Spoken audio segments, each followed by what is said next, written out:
Dr. Victor Marlow stood alone in the dimly lit underground laboratory, surrounded by an array of intricate machines and vials filled with luminescent liquids. He had dedicated his life to a singular purpose: reanimating the dead. His obsession with conquering death had led him to this hidden facility, deep beneath the Earth's surface, where he could conduct his forbidden experiments in secret. For years, Victor had been a pariah in the scientific community, ridiculed for his outlandish theories and mocked for his unyielding pursuit of the impossible. But he had a vision of achieving what no one else dared to dream: to bring the dead back to life. His obsession had driven him to the brink of insanity, but Victor didn't care. He had unlocked secrets of biology and chemistry that defied conventional wisdom, and he was on the verge of a breakthrough that would change the course of human history forever. One fateful night, as a thunderstorm raged above ground, Victor stood before his latest creation, an amalgamation of wires, tubes, and synthetic organs. The corpse before him was fresh, procured through nefarious means, and it bore the markings of various surgical procedures. Victor raised a syringe filled with a mysterious concoction he had developed over the years. He hesitated for a moment, knowing that this experiment could either make him a legend or a madman. With a determined resolve, he injected the fluid into the lifeless body's veins.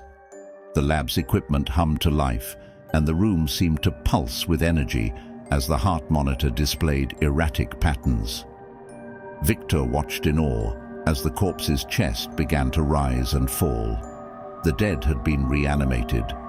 As the hours passed, Victor meticulously observed his creation.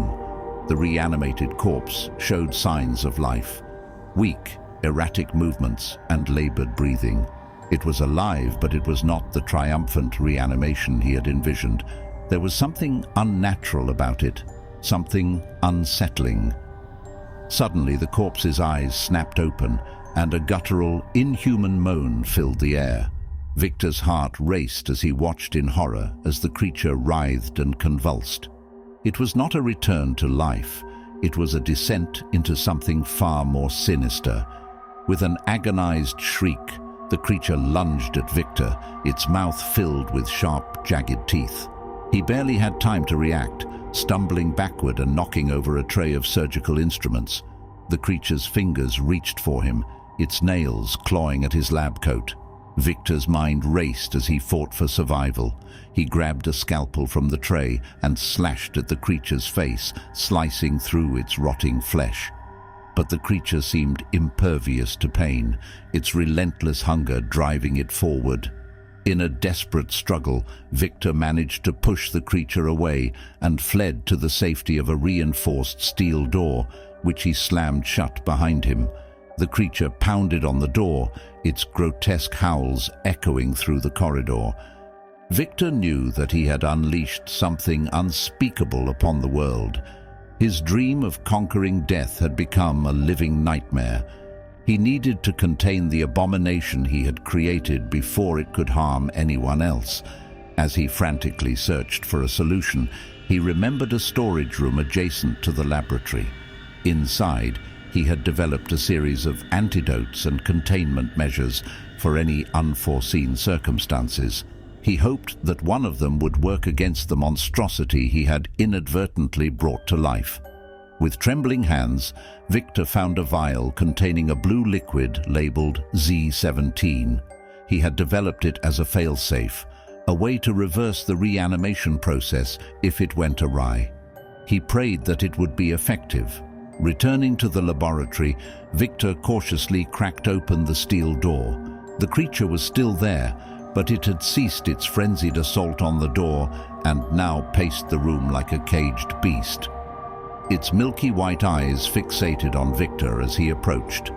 With a deep breath, Victor filled a syringe with the Z17 antidote and approached the creature. It hissed and snapped at him, but he managed to inject the serum into its arm. For a moment, nothing happened. Then, slowly, the creature's movements became less erratic and its moans grew quieter. Victor watched with bated breath as the creature's inhuman features began to soften and its breathing normalized. It was working. The antidote was reversing the reanimation process. As the creature's transformation continued, Victor couldn't help but feel a sense of relief. Perhaps he had not unleashed an unstoppable horror after all. Maybe he could still salvage his research and prove the legitimacy of his work. But just as he began to hope, the creature's eyes, once filled with malevolent hunger, began to change. They turned glassy, vacant, and then they rolled back into its head. Victor watched in growing horror as the creature's body convulsed one final time. With a sickening crack, the creature's bones shifted and snapped, contorting its form into something even more grotesque than before. Its skin tore open, revealing pulsating masses of decay and putrefaction beneath. Before Victor's eyes, the creature transformed into a true abomination, a zombie. It let out a guttural growl and lunged at him once more. The antidote had failed. Victor had not reversed the reanimation, he had only delayed the inevitable. In a desperate bid to escape, Victor fled the laboratory, slamming the steel door shut behind him once more. He knew that he could not contain the creature, but he could at least prevent it from spreading further. As Victor stumbled through the labyrinthine corridors of the underground facility, he realized the full extent of his folly. The creature he had reanimated was no longer a man. It was an unholy abomination that hungered for human flesh. And worse yet, it seemed to be growing stronger and more agile with each passing moment. The facility was not empty. Other researchers, drawn by the commotion, had gathered in the corridor, only to be met with the nightmarish sight of the reanimated corpse.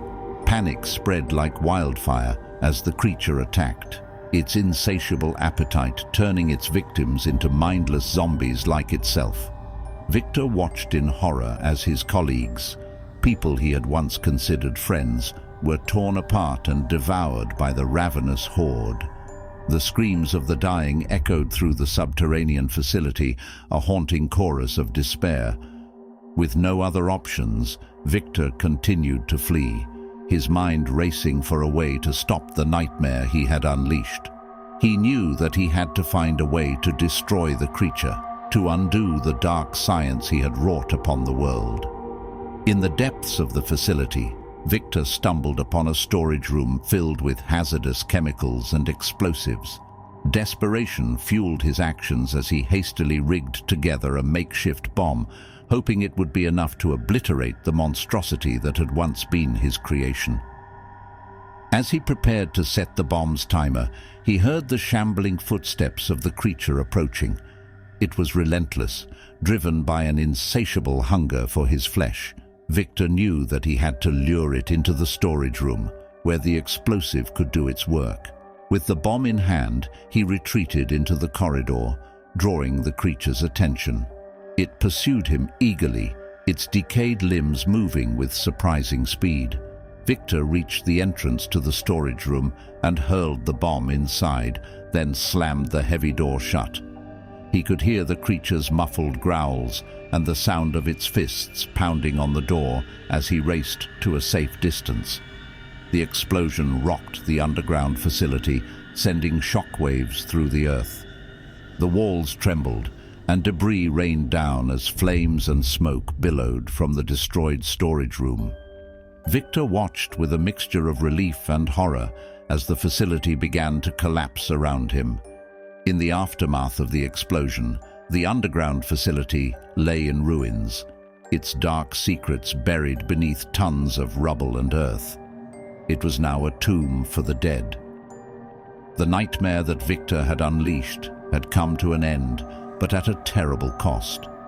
He emerged from the wreckage, battered and broken, a hollow shell of the man he had once been. His ambition, his obsession, had led to death and destruction beyond measure. He had played God and paid the price for his hubris. Victor Marlow wandered the desolate landscape that had once been his laboratory, haunted by the memory of the reanimated corpse and the horrors it had unleashed. He knew that he could never atone for his sins, that the darkness he had unleashed could never truly be contained. As he walked into the stormy night, the thunder and lightning serving as a cruel reminder of his folly, he knew that he was a man forever damned. The dead should never have been brought back to life, for in doing so, he had opened the gates to a nightmare from which there was no escape.